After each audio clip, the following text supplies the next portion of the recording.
How's it going, guys? Girls, hope you guys are having a great week. So I'm back today with my actual gaming news video. I haven't done one of these on a Friday in quite a while, but some pretty big news dropped yesterday and I just kind of had to talk about it.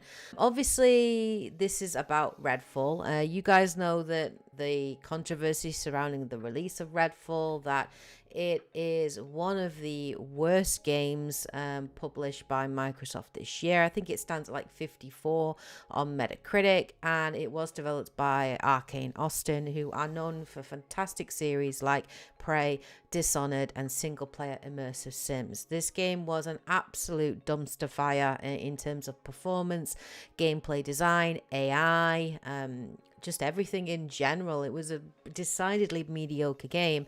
Now, I knew eventually we would get some information as to what actually went wrong, and good old Jason Schreier, you can always rely on him, obviously got in touch with his sources, and he published an article yesterday on Bloomberg that basically revealed a lot of behind the scenes and what actually went wrong and why the game was developed and ultimately released in the state it was in. And the report is really good. It's well worth a read, so I do recommend reading it, and I will put the link in the description below.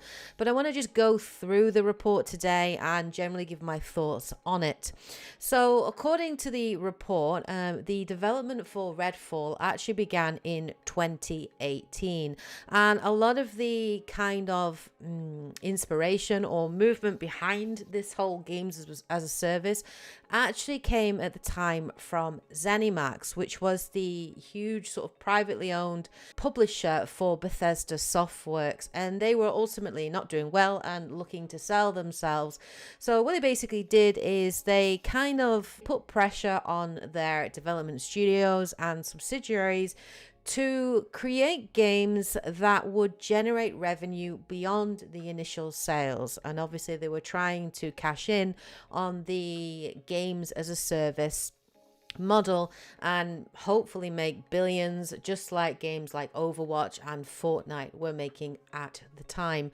This really does ring very true with a lot of the games that were released around that time. So even, Fallout 76 was an online multiplayer game chock full of just awful microtransactions. Doom itself also had its own storefront, I remember, and Wolfenstein Youngblood was an online multiplayer experience as well. And I think those franchises were kind of hurt in terms of their reputation. And the development studios, their reputation was hurt too. And a lot of this movement seems to have come from ZeniMax. Now, at the Arcane headquarters in Austin, two people were actually tapped to serve as the co-directors for Redfall, and that was Harvey Smith and Ricardo Bear. And they brainstormed and came up with the idea of making a multiplayer game in which obviously users would battle vampires and perhaps pay for occasional cosmetic upgrades. Now, this is the inspiration behind Redfall. They obviously then went and pitched that idea to the team and kind of sold it to the staff as a multiplayer Arcane game. Understandably, a lot of the staff were kind of confused and puzzled by this because obviously Arcane Austin were known for creating immersive sims and single player experiences where player choice and being able to overcome obstacles in different ways is really part of their bread and butter. They'd never made a multiplayer game before, and so a lot of people at the studio were kind of confused about what sort of game it would be and how it would play and how it would work and even how they would make it. One of the key things that comes through this article was that this confusion and lack of communication and clear vision seemed to exist through most of the development cycle for Redfall. In the article, some of Jason Schreier's inside sources have even mentioned that they became frequently frustrated by the management's lack of clear direction, even the management frequently shifting references to other games such as Far Cry and Borderlands, and this kind of left each department with very different ideas about what type of game they were making and developing. We even saw this kind of in the marketing of Redfall. Even when people were asking them, what kind of game is this? They were referencing things like Borderlands, like Far Cry, and there was a lot of reference to like Left 4 Dead, and there wasn't really a clear even marketing vision on what this game was. And I think that just is a reflection of the fact that a lot of people working on the game didn't really know what it was. And that definitely comes through Redfall, because there is this lack of cohesion that the game does suffer from, and that it tries to be a little bit of everything, and it's kind of a bit mediocre in everything as a result.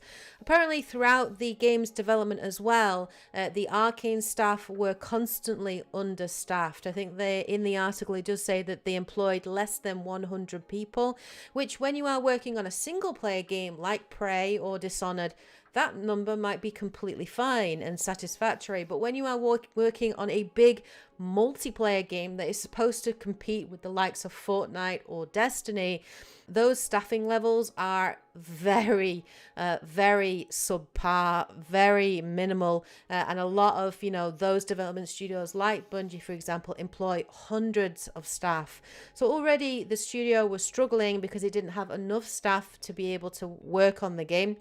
So they actually had to outsource a lot of the support, particularly Roundhouse Studios and other outsourcing houses as well, to kind of fill the gaps for the staffing. Due to this lack of vision and lack of staffing or being understaffed, understandably, morale at Arcane was really awful, and as a result a lot of veteran workers actually started to leave the studio. And this bit of the article really shocked me.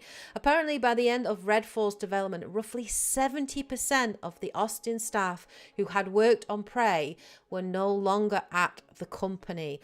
That figure for me is absolutely staggering. To lose 70% of your staff is a clear indication that the leadership at Arcane were hugely failing their team, that people were not happy, as well as losing all those experienced veteran workers that could bring that experience to the game and that maybe that inspiration to the game.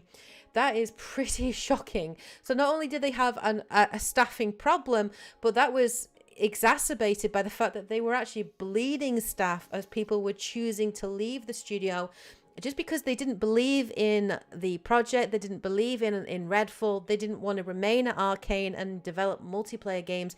They were probably heavily inspired and excited to make single player experiences and immersive sims, which is what Arcane Austin is well known for. So clearly something was very, very wrong at the studio. Filling those vacancies apparently was also a huge challenge. When they advertised the positions, they couldn't actually specifically state in the job advert what type of game that they were going to be making due to, I guess, NDA or worrying about leaked information through those public job advertisements.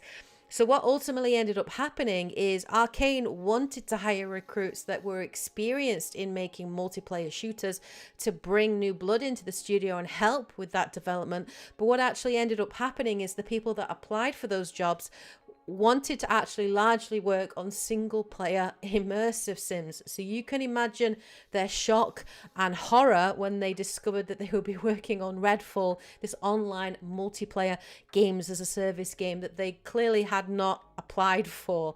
So that's really bad in and of itself.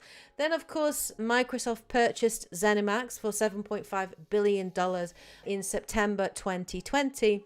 According to the article, a lot of people looked at that acquisition with hope, and they actually were hoping that Microsoft might cancel Redfall, or better yet, reboot it into a single player experience and just kind of scrap most of what had been done and restart the game. Sadly, that did not happen. Microsoft, as we know from what Phil Spencer said in his interview with Kinda Funny Games, Microsoft very much took a hands-off approach when it came to Redfall and also when it came to Arcane Austin, and that never actually happened. Now, I think here these people trying to not necessarily lay the blame at Microsoft and sort of say like they were hoping Microsoft would come in and save the day. I think that is a huge problem with the leadership's communication. Maybe they were afraid that they couldn't approach Microsoft and sort of say, yeah, we're making this game. We really don't believe in it. It's in a really terrible state. We need to start a game from scratch from the beginning. Maybe they were afraid of doing that to their new boss. Maybe they were worried about repercussions. They hadn't worked under Microsoft before, so they didn't really know what to expect. They might have been too proud and would not want to admit that they had problems with the game. But certainly that communication should have been discussed in leadership meetings, and maybe somebody should have approached Microsoft. Of course, hindsight is 2020. Definitely Microsoft should have taken a more hands-on approach with the development of Redfall, and I very much do think that Phil Spencer and his team have probably learnt from this experience heavily and will certainly be taking more of a hands-on approach with first-party titles that are going to be coming to the Xbox Series X and PC and so on.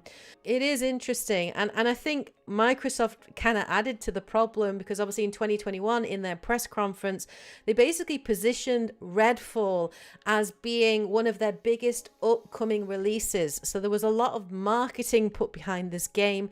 There was a lot of promises, and that obviously will have put a lot of pressure on Arcane Austin, and in a way it kind of exacerbated the situation because people were expecting the quality of this game to be much better than it actually was. And then even in the development of the game, just like every development studio and every leadership team believing that they can pull it together in the last kind of dying seconds, and even along the way, you know, Smith and other leaders assuring the staff that the game would actually get better, promising that kind of arcane magic would just come together, you know, in those last dying months before release.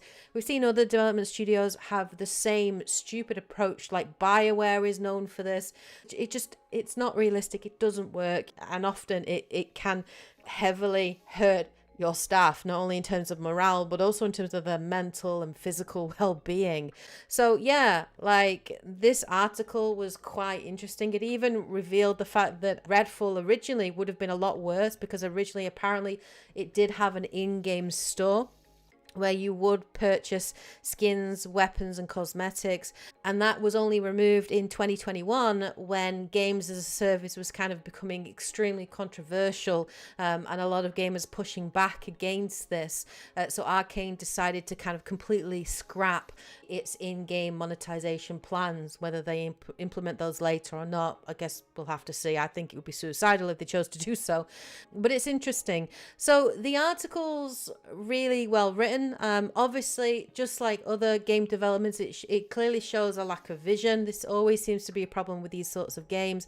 A lot of the movement behind this coming more from this whole we need to make money thing from publishers, rather than coming from the staff and the game that they want to make, and in creative inspiration. And that sort of comes through Redfall completely, because it is creatively bankrupt, you know. It's very clear it's not a passion project at all, and it just screams of corporate and development through statistics and patterns, and that certainly does come across. Obviously, the most interesting thing for me was definitely the understaffing, and also the fact that Arcane lost 70% of its staff, and I think that is the saddest thing to learn from this article, because that makes me really sad. That means that the Arcane Austin that we have now, it is not the Arcane Austin of old. It is not the same Arcane Austin that made Prey or Dishonored, and that makes me really sad, especially for the future of Arcane. Are they going to be able to rebuild?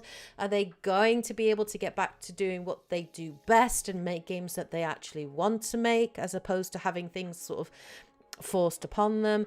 And they remind me a little bit of BioWare in that way, because I don't think the BioWare of today is the BioWare of, you know, the Mass Effect trilogy or the BioWare of Dragon Age Origins. It's a very different entity, just because so many people have left and have moved on. And I think that is the saddest thing that's come out of this article. But it definitely does shed some light on, obviously, why the game released in the state it did release in. It's a really interesting read, and I definitely recommend that you do check it out. Let me know what your thoughts are on the news article, what your thoughts are on the reveal in terms of what went wrong with Redfall. Do share your thoughts in the comment section below. Hope you guys enjoyed this video. If you do like these styles of gaming news related videos and you'd like to see more of them make a return, then do share that as well in the comment section below to let me know. But yeah, thank you so much, of course, as always, for your support. It is appreciated. Do remember to hit the like button if you enjoyed the video. Hit that subscribe button and obviously the notification bell if you want to get information on when I upload next, so you don't miss out on any of that. Anyway, thank you so much for taking the time to watch or listen to this video. It is appreciated. Have a great weekend, everybody. Take care, and as always, happy gaming. Bye, guys. I should go.